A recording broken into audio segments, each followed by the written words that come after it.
Hola, my skibbity sigmas. Now that I've secured the Gen Alpha demographic, welcome to a video that's a bit different to what I usually make. But a man can only talk about animal people tower defense so many times before he begins to lose it.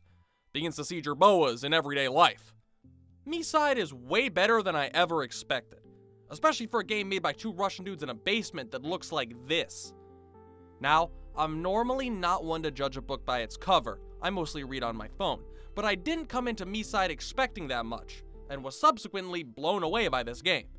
There's so many cool themes and ideas that I don't even know if the creators intended to put forth, but come together really well, and that's not just mentioning the overall game. Now, if you haven't played it, or at least watched someone play it, do that, then come back. And my personal VODs are up on the channel, but anyone will do. So, let's get into it. And before we cover themes and motifs and that stuff, let's just cover a very bare bones baseline plot summary.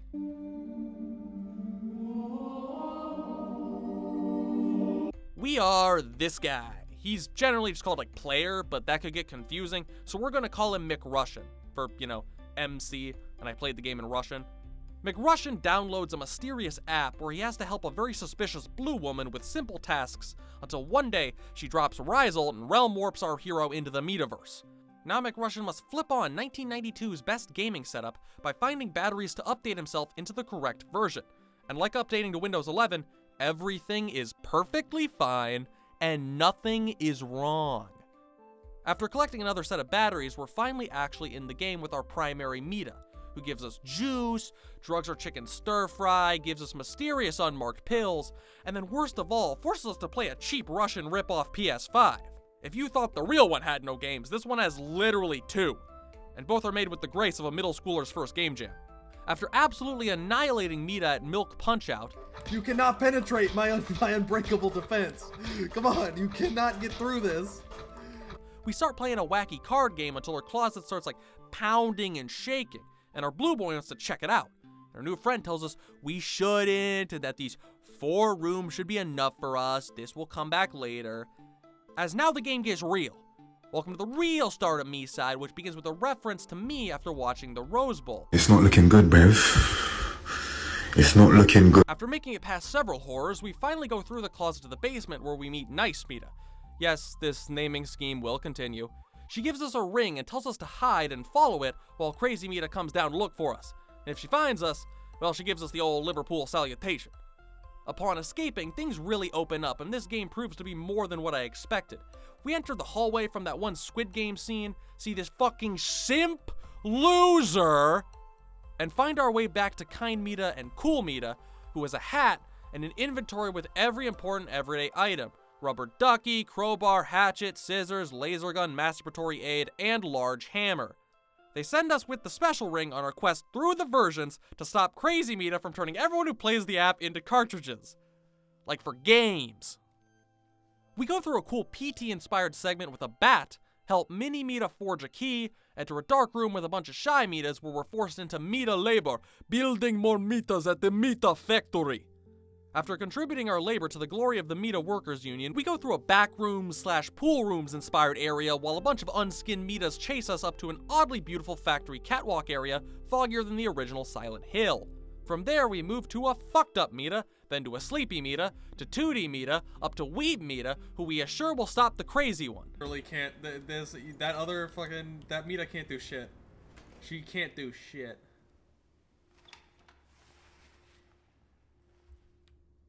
I was kidding about you not being able to do shit. Oh. Mila! Нет! Oh, god damn it! After running away from her several times, we finally can enter the core with Nice Meide, but after she needs to leave, we get antsy and follow, even though she told us not to. And would you believe it, we get captured by the crazy one, who caves our head in faster than a Jeep hitting an infant. However, McRussian just gets sent back to live his normal life for a while, which is admittedly bland, and Meide tries again to see that being trapped with her wouldn't be so bad, but our boy doesn't give in, and this time is freed from basement jail by Kind Meide. But she can't seem to keep her head in the coming moments. However, she got us what we need to actually activate the core and stop Meide, except she's an unlicensed Meide, and our protagonist's ATF beam can't switch her off. She turns McRussian into a cartridge and ejects it, leading us back to the main menu. Now, if that sounds crazy, and you haven't still watched someone play it or play yourself, it is. And the care and dedication that was put into it does really show. Go watch her play. Now then, we can finally dig a little deeper, and I can actually talk about what this video was made for. I'm going to focus on 3 main motifs that show up repeatedly throughout the game: objectification, loops, cycles, and being trapped, and expectations. And understanding. Expectation and understanding are together, like they're the same.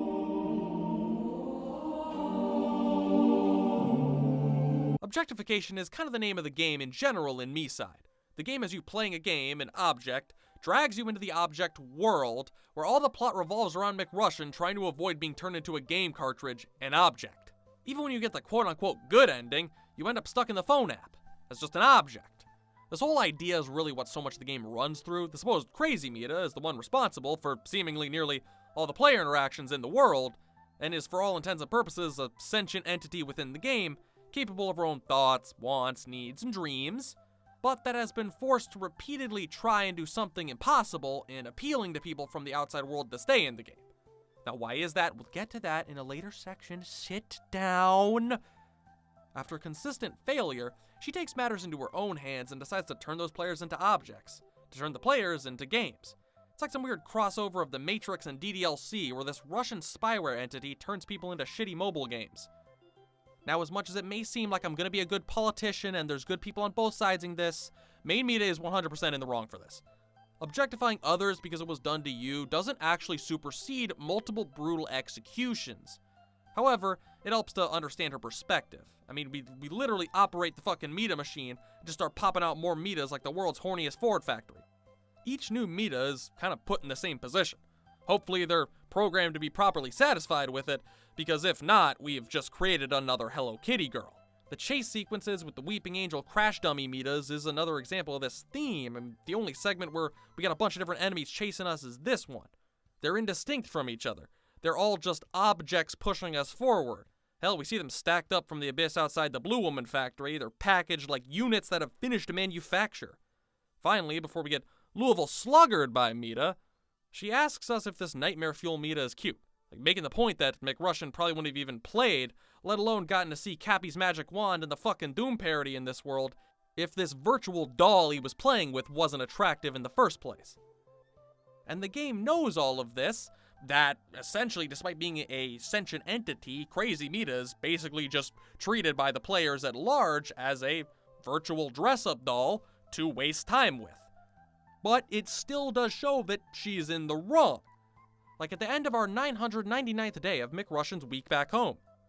Oh, hey, whoa, buy me dinner first. Whoa, hey! You don't think being a woman makes us any less fucked up. And as streamer Rain so eloquently stated, it doesn't make it any less fucked up, her being a woman and locking you in a basement, or her being a game character that feels objectified and locking you in a basement. Like, those things, none of it makes it okay. You wake up in a basement, locked up like an animal. Or put away like an object. Nearly everything main Crazy Meide does throughout the game objectifies McRussian. Hell, most sequences with her are her treating his life like a game.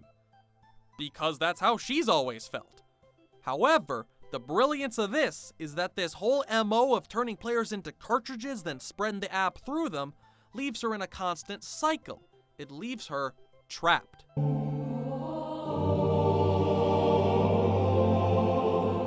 Absolute banger segue, I know, I'm a genius. Anyways, there are a lot of events in MiSide that operate in a loop. The PT segment is a big early one. After all, the whole experience of PT is a loop. The game begins with us in a loop, constantly playing shitty mobile games like Grandma or Candy Crush, but unlike Grandma, we die for it. Later on, we get put in a loop of 999 days of McRussian's shitty life, which does include far too little alcohol. Meide must not have done her research on Russia. Meide herself is stuck in a loop of bringing a guy home, gaming with them, cooking for them, maybe drugging them, and they just keep worrying about, why is there banging in your closet? Why are you threatening me with a knife? When can I go home? So sad that we can't just let girls have fun anymore. Jokes aside, we see cycles and loops everywhere throughout this game, and they are all, in a way, traps. The PT hallway you can never get out by going through the doors, you have to break a window. Break the cycle. McRussian only stops playing the mobile game when he gets sucked into the metaverse and minted on the blockchain. Only after enduring a common Russian horror scenario is McRussian freed from his Minecraft hardcore challenge. Even Meide, only when a player comes along so delusional that they actually truly believe that they can fix her, can the cycle be broken. In order for things to improve for Meide or the players, all these cycles must be broken. You can't just go through them. They are all, as I've said before, traps that just keep whoever's inside running in circles.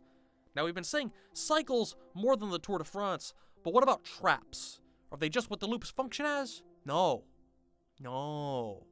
Being trapped on its own is a big subject. Firstly, McRussian and the game. I know, riveting analysis. Like and subscribe for more. This is what motivates him to keep going. Now, what's more interesting is Meide. We've discussed the loop she's stuck in, but the game itself is a trap she can't escape. The world is largely composed of 4 rooms, the rooms that make up Meide's home. The 4 that she wants McRussian or any other player to stay with her in, but of course they want out. This environment that Meides are supposed to be happy with, that is supposed to be a home, is instead a reminder of failure after failure. It's no real surprise that she's lost it. But why does she keep failing? Why can't she just win? Is she stupid? Well,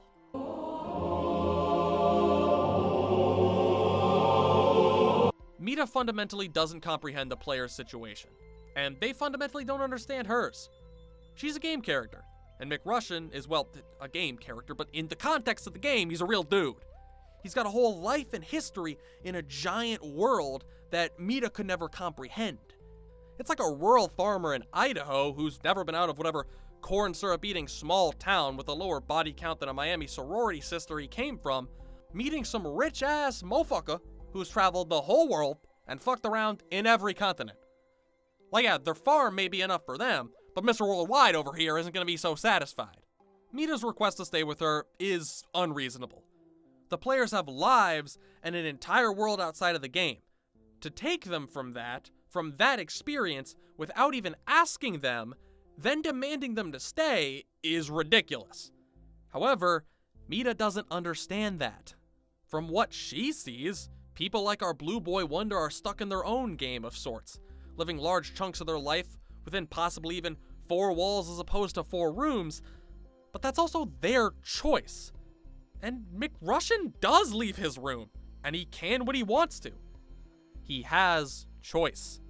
When in the MiSide world, he's trapped in a home that may be nicer than his, but he can't leave.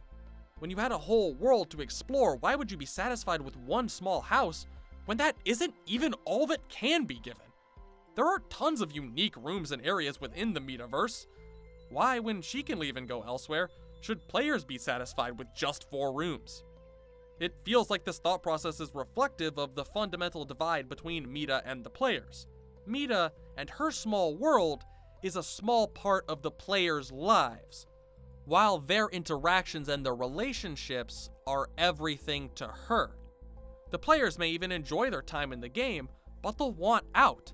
While Meide doesn't even seem to have a way to get them back out, her expectation of the player is what their natural expectation of her would be. It's more programmed and robotic.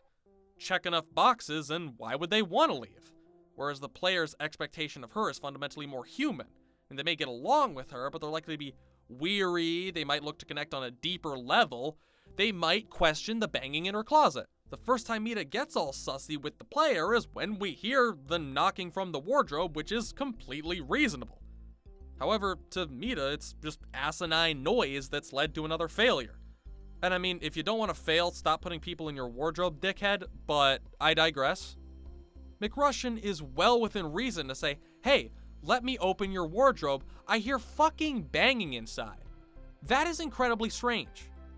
Overall, our little rogue robot here lacks proper understanding and thus proper expectations of the players, which causes her to lash out before she can ever actually communicate and understand the player. So what the fuck is the point of all this? What could it mean? Why did I even make this video?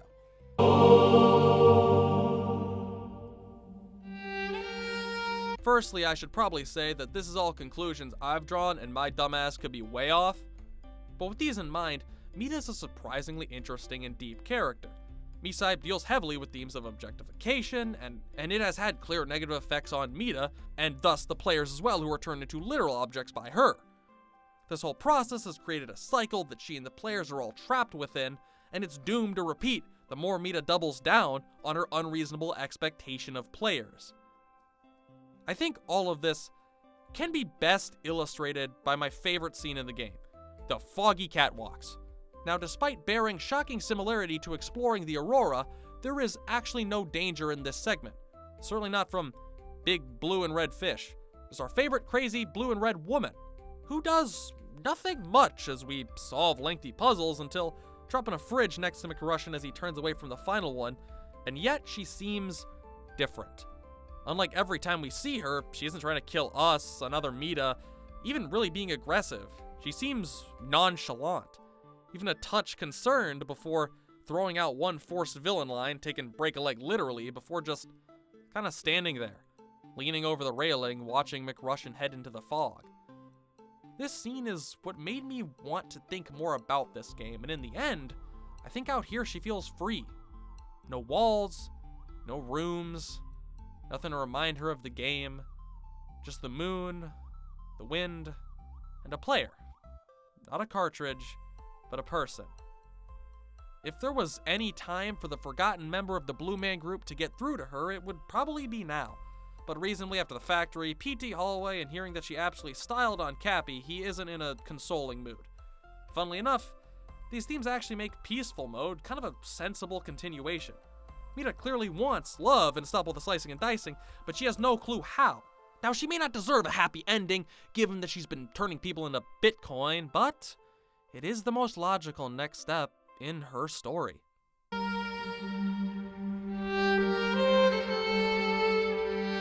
Yeesh, I think I need to write this stuff down when it comes to me so I don't feel like I'm leaving out important details. Well, if you like this, even though I was probably less coherent than the average Joe Rogan Experience guest, leave a like and subscribe. I'm going to branch out from Arknights more in the future. It won't just be like gone, but there's other stuff I want to talk about. And that all being said, thanks for watching, and I'll see you next time.